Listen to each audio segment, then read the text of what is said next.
Jande to ti ti ti tori, jande to ti ti tori, jande to ti ti ti tori, to ti ti tori, to ti ti tori, jande to ti ti ti. Eh bien donc, voyez-vous, Joseph, il a un chemin de grandeur.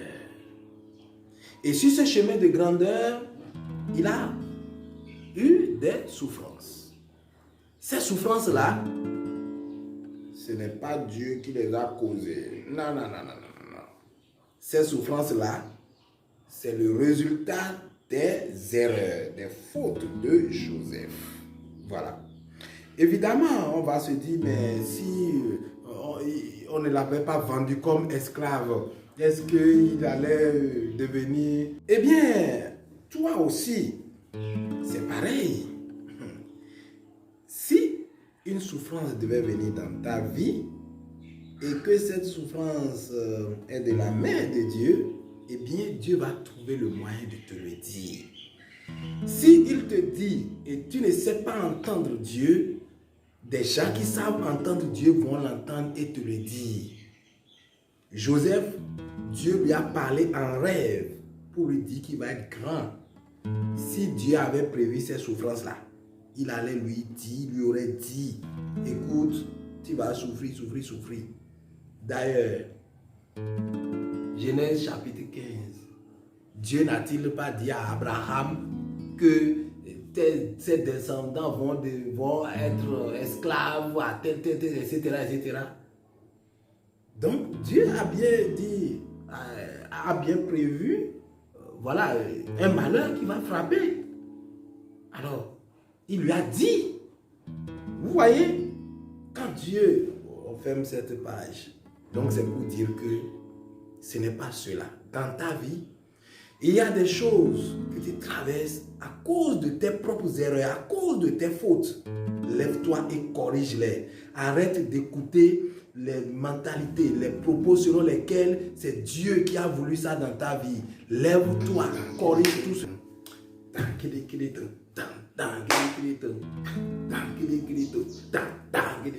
Voilà, on est à la fin de notre histoire, notre travail, notre échange. Ce n'est pas un discours, hein?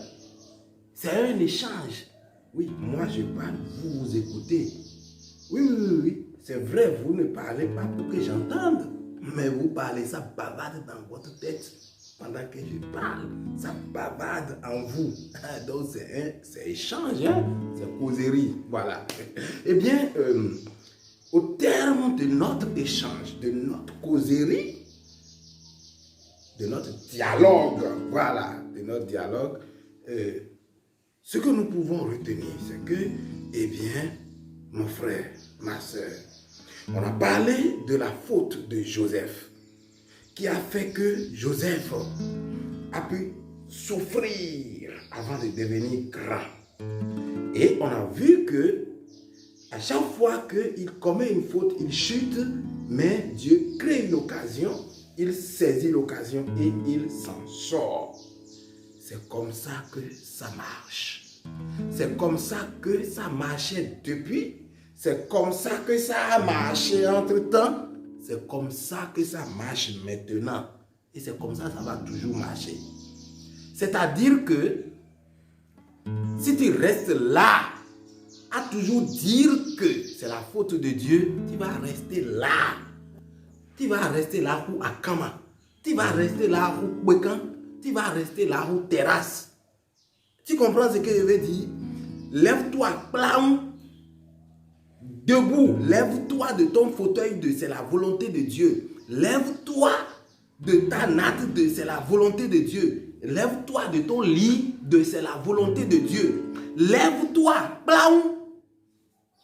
Trouve là où tu as commis de fautes et répare ça. Regarde les opportunités que Dieu crée et saisis-les.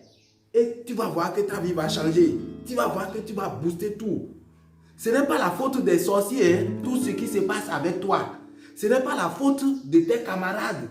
Ce n'est pas la faute de ta coépouse. Ce n'est pas la faute de tes ennemis. Ce n'est pas la faute de ton beau-frère. Ce n'est pas la faute de ta belle-mère, ce n'est pas la faute de ton patron, ce n'est pas la faute de ton employé, ce n'est pas la faute de ton locataire ou de ton voisin, ou de ta femme, ou de tes enfants, ou de ton mari.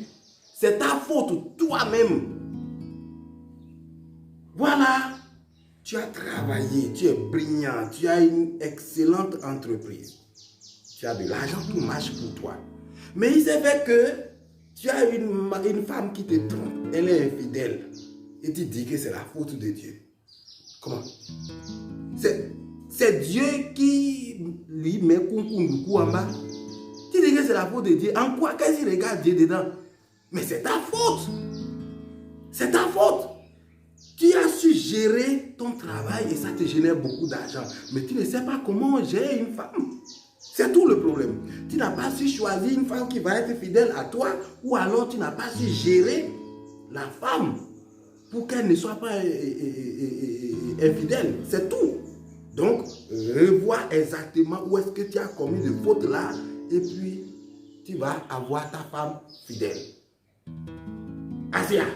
Si tu vas la renvoyer, renvoie-la et prends une autre. Mais fais des analyses correctement pour voir où est-ce que tu as chuté. Bayo. Et si c'est toujours avec elle, là où tu as chuté, corrige ça et reprends de plus belle avec elle. Elle va cesser de te tromper. Bon.